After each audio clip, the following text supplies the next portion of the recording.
Hello guys, welcome back to our channel. और आज हम लोग पढ़ने जा रहे हैं class 12th English Flamingo book की सेकंड पोएम, जिसका नाम है an elementary classroom in a slum, जिसके पोइट हैं स्टीफन स्पेंडर। तो पोएम स्टार्ट होती है, far far from gusty waves these children faces like rootless piece. मतलब गस्टी वेव्स क्या होती हैं? जो शहर है, मतलब शहर की हवाएं, मतलब वहाँ के बच्चों से इधर के बच्चों की ज़िंदगी कितनी अलग है। यहाँ पे दिया गया ना elementary classroom in a slum, मतलब ये क्लासरूम की बात हो रही है जो स्लम में है, मतलब जो रोड साइड बच्चे रहते हैं उनके लिए इस क्लासरूम है स्लम में। फार फार फ्रॉम गस्टी वेव्स मतलब शहरी बच्चों की लाइफ से इन लोगों की लाइफ बहुत अलग होती है। These children faces like rootless weeds, इनके चेहरे कैसे हैं? अनवांटेड प्लांट्स, मतलब रूटलेस वीड्स का मतलब होता है अनवांटेड प्लांट्स हैं ये लोग, इनकी कोई ज़रूरत ही नहीं है। The hair turn round their pallor, उनके जो बाल हैं उनके उधर चेहरे पे रखे हुए हैं। पैलर मतलब होता है चेहरे पे पेलनेस, मतलब पेलनेस वाला चेहरा। The tall girl with her weighed head down, जो लंबी सी लड़की है वो अपना सिर झुकाए वहाँ बैठी हुई है या खड़ी हुई है, जो भी उसका सिर क्यों झुका हुआ है, या तो पॉवर्टी के कारण या फिर उसके बॉडी में इतनी वीकनेस है इसलिए वो झुक गया है। The paper seeming boy with rat's eyes, एक पेपर सीमिंग बॉय है, बिल्कुल पतला सा बॉय है। रेड्स आइज़ इसलिए कहा गया कि जो पतले लोग होते हैं उनकी आंखें चमकती हैं, मतलब उसी में ज़्यादा गौर किया जाता है, इसलिए उसे रेड्स आइज़ से कंपेयर किया गया है। The stunted unlucky heir of twisted bone reciting a father banal disease, एक वहाँ पे एक और बच्चा है जिसकी बोन ट्विस्ट है, उसे वो कहाँ से मिली है? उसके पापा से मिली है इनहेरिटेंस के तौर पे, और वो जो है एक पोएम रिसाइट कर रहा है his lesson from the desk, पर उस पर कोई ध्यान नहीं दे रहा है उसकी पोएम पे। उसकी जो फिजिक है, मतलब फिजिकल अपीयरेंस है, सब लोग उस पर ध्यान दे रहे हैं, उसको देख रहे हैं। At the back of dim class one unnoted sweet and young, अब ये इन लोगों की तो बात हो गई, इन लोगों की तो बहुत हालत अच्छी नहीं है बिल्कुल भी। His eyes live in a dream, एक वहाँ पे अननोटेड बच्चा बैठा हुआ था, अननोटेड, स्वीट और यंग, बहुत ही प्यारा सा था और यंग था, और जो उसकी आंखें वो एक अलग सपना देख रही थी। वो क्लासरूम में था तो पर वही था प्रेजेंट बॉडी एब्सेंट माइंड, और वो क्या देख रहा था? विंडो से बाहर अपने क्या स्क्वायरल कोई गेम खेल रही थी उसको देख रहा था। In a tree room other than this, ये सब लोग ये कर रहे थे और वो बाहर खिड़की से स्क्वायरल का गेम देख रहा था। तो आगे देखते हैं।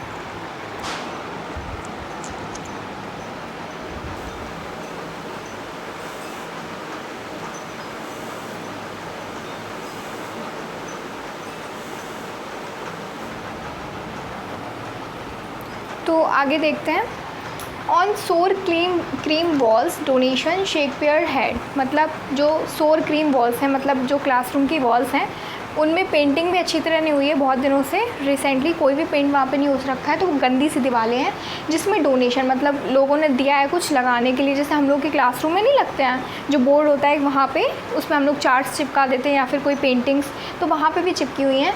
जैसे कि शेक्सपियर का हेड है, वहाँ पे उनका चेहरा चिपका हुआ है। Cloudless at dawn civilised dome riding all cities, मतलब इस चीज़ का मतलब क्या है? सिविलाइज डोम राइडिंग ऑल सिटीज़, कि मतलब दिन पे दिन किसकी उन्नति हो रही है, किसका एकदम सिविलाइजेशन हो रहा है? सिटीज़ का हो रहा है। और डिट्रॉइजेशन मतलब डिस्ट्रक्शन किसका हो रहा है? स्लम लोग, मतलब जो विलेजेस में लोग रहते हैं, स्लम में लोग रहते हैं, तो उनकी ज़िंदगी और बेकार होती जा रही है। बेल्ड फ्लावरी टायरिलीज वैली का यहाँ मतलब है कल्टीवेशन से, यहाँ पे कल्टीवेशन भी अच्छी नहीं है वहाँ के मुताबिक। Open handed map awarding the world it's world, मतलब एक मैप भी है वहाँ पे, और लोगों ने उसे कैसे डिवाइड किया है वर्ल्ड को? अपने बिलीव्स में, क्या अच्छा है क्या बुरा है, इसका मतलब यही है awarding the world is world, तो अपने बिलीव्स में उन्होंने डिवाइड किया हुआ है वर्ल्ड को। And yet for these children these windows not this map their world where all their future painted with fog. अब उसने कहा पोइट ने कि ये जो मैप इनके क्लासरूम में है ये इनके कोई काम का तो है नहीं है, क्योंकि उनको तो इसी स्लम में रहना है, इसी में मरना है ना। उनका जो फ्यूचर है वो एकदम फॉग से पेंट है, धुंधला है, डार्क है, कोई भी अच्छी चीज़ें उसमें नहीं होने वाली हैं। A narrow street sealed in with a lead sky, मतलब एक पतली सी गली में वो हमेशा रहेंगे जिसमें लीड स्काई मतलब डार्क है, उनका पूरा फ्यूचर डार्क है, और जिसमें वो रह रहे हैं वो गलियाँ बहुत पतली पतली सी हैं। Far far from river caves and stars of world, रिवरों से दूर, केव्स से दूर, और स्टार्स ऑफ मतलब जो होते हैं प्लेजर थिंग्स जो होती हैं जो उनके पास नहीं है। तो आगे देखते हैं।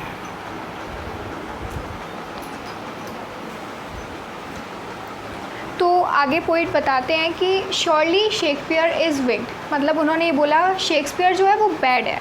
क्यों है बैड? पता करते हैं।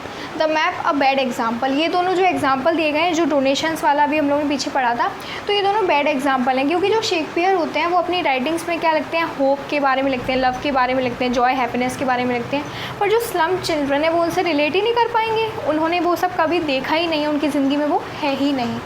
With ships and sun and love tempting them to steal. Joy और हैप्पीनेस उन्हें दिखा के हम लोग उन्हें क्या गलत रास्ते पे ले जाएंगे, क्योंकि अगर उन्हें वो चाहिए होगा उनके पास तो वो है नहीं, तो वो गलत रास्ते पे जाएंगे, चोरी करेंगे ताकि वो उन्हें सब मिल सके। For life that slightly turn in their cramp holes. तब भी उनकी लाइफ जो है उन्हीं क्रैम्प होल्स में आके मिल जाएगी, उन्हें रहना वहीं पे है। From fog to endless night, मतलब बर्थ से एंड तक उन्हें अपने स्लम में ही रहना है। On their big heap These children wear skin peep through bones and spectacles of steel with men in glass। इतने ज़्यादा पतले हैं कि उनकी हड्डियाँ उनके शरीर से बाहर आना चाह रही हैं, और जो स्पेक्स हैं, मतलब उनमें से कोई बच्चा स्पेक्स लगाया होगा तो उसमें जो है मेंडेड ग्लास है, मतलब टूट गया होगा तो उन्होंने मेंड किया है। Like bottle beads on stone, मतलब उनकी लाइफ जो है बहुत मिजरेबल है, बहुत ज़्यादा बेकार है।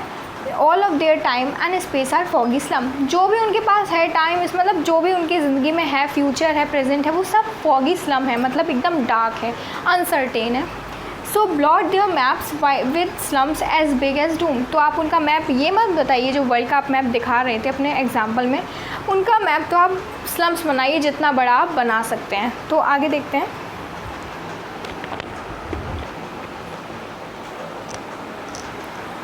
तो आगे देखते हैं।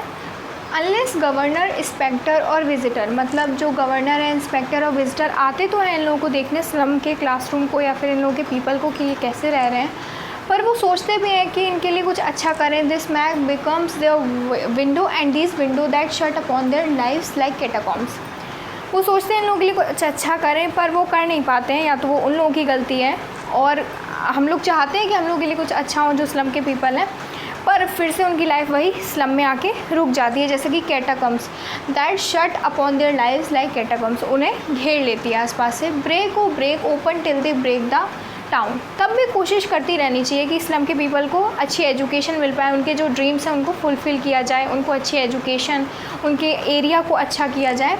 And show the children to green fields and make world run azure on gold sands. उनको फ्रीली छोड़ दिया जाए ताकि वो आराम से वॉक करें, किसमें, गोल्ड सेंस में। And let their tongue run naked into books and the white and green leaves upon history their whose language is the sun. इतने का मतलब ये है कि उन्हें अच्छी एजुकेशन, क्वालिटी एजुकेशन प्रोवाइड की जाए, उनकी क्लासरूम को अच्छा किया जाए, उनको अच्छी एजुकेशन मिलेगी तो वो अपने ड्रीम्स फुलफ़िल कर पाएंगे, और अपने इस विंडो जो उनका दिया गया है ना कि उनकी ज़िंदगी सिर्फ उसी स्लम में है, उन्हीं नैरो स्ट्रीट्स में है, तो वो उसको ब्रेक कर पाएँ और आगे कुछ कर पाएँ। तो this is all about the poem. आप लोगों को ज़रूर समझ में आई होगी। Thank you.